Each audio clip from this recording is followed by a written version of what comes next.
বোনেদের বাচ্চাদেরকে লাভ জিহাদের নামে তুলে নিয়ে চলে যাচ্ছে, আদিবাসীদের জমি দখল করে নিচ্ছে।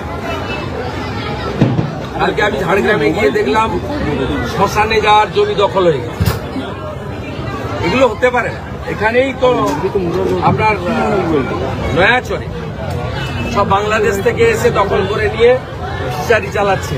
এখানে আমাদের দেশে গরিব নেই, আমাদের দেশের লোকরা জমির পাট্টা পেতে পারে না, তারা ফিশারি লিজ পেতে পারে না।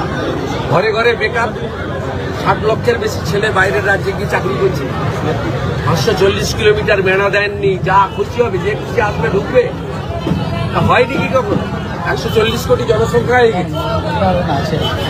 এরপর তো ঘুমাতে মানে রাতে শুতে দেওয়ার জায়গা পাবেন, যে অবস্থা হচ্ছে জনসংখ্যা। বলছি অতএব অবৈধ অনুপ্রবেশকারী যারা, তারা ভারতবর্ষে থাকবে না, আজকে প্রধানমন্ত্রী ঘোষণা করেছেন এবং এদের উচ্ছেদ করা দরকার। দেশ আগে, দল অনেক পরে।